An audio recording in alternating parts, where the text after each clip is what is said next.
هل أتاك حديث الغاشية وجوه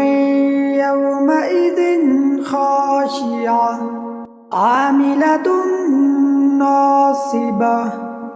تصلى نارا حامية تسقى من عين آنية ليس لهم طعام إلا من ضريع.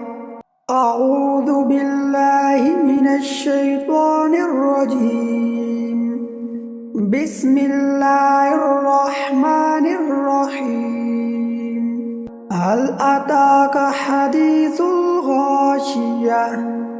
وجوه يومئذ خاشعة عاملة ناصبة تصلى نارا حامية تسقى من عين آنية ليس لهم طعام إلا من ضريع لا يسمن ولا يغني من جوع وجوه يومئذ ناعمة لسعيها راضية في جنة عالية لا تسمع فيها لاغية فيها عين جارية فيها سرر مرفوعة وأكواب موضوعة ونمارق مصفوفة وزرابي مبثوثة أفلا ينظرون إلى الإبل كيف خلقت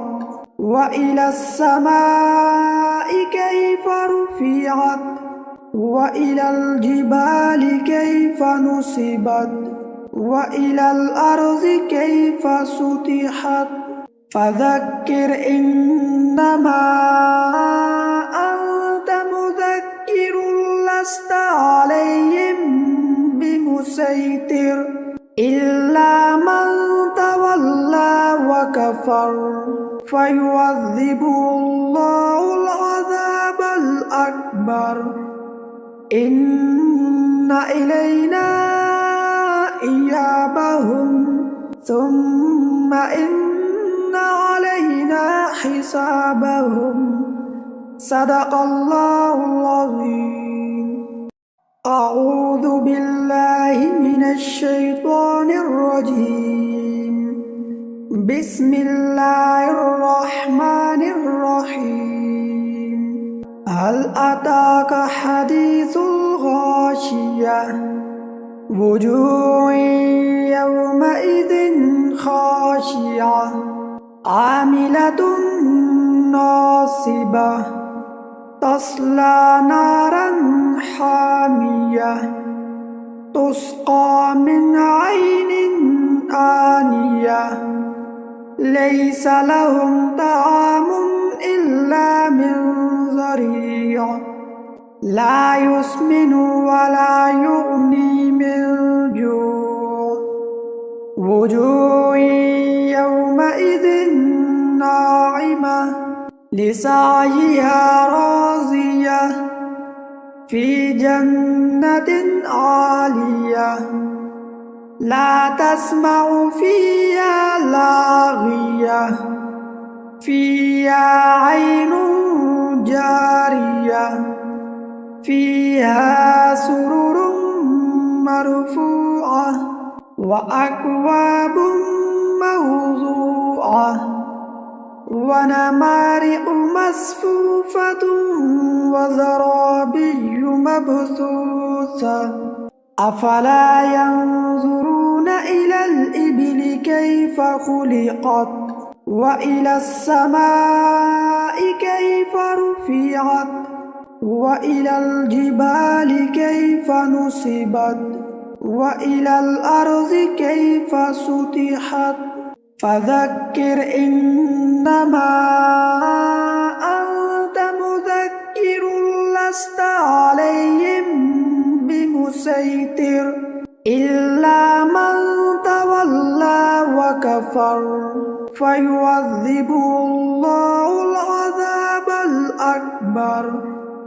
إن إلينا إيابهم ثم إن علينا حسابهم صدق الله العظيم أعوذ بالله من الشيطان الرجيم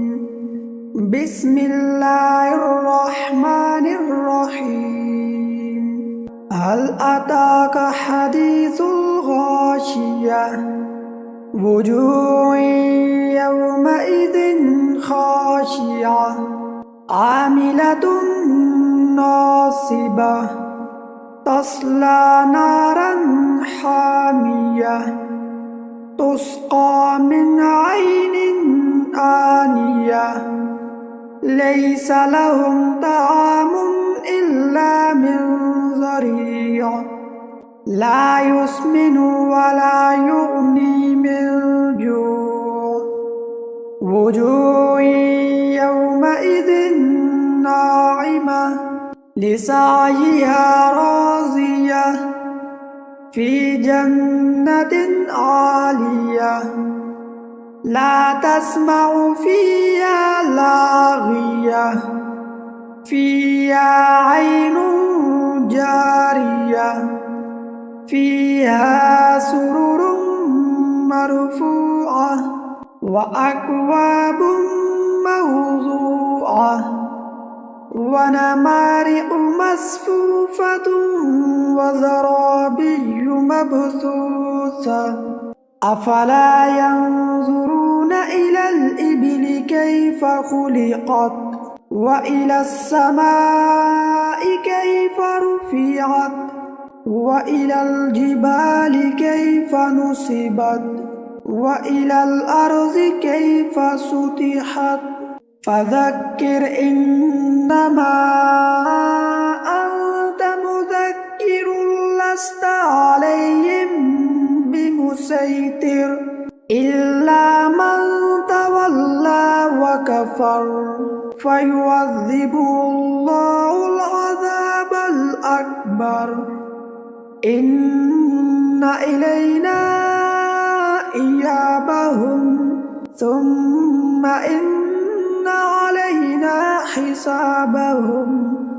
صدق الله العظيم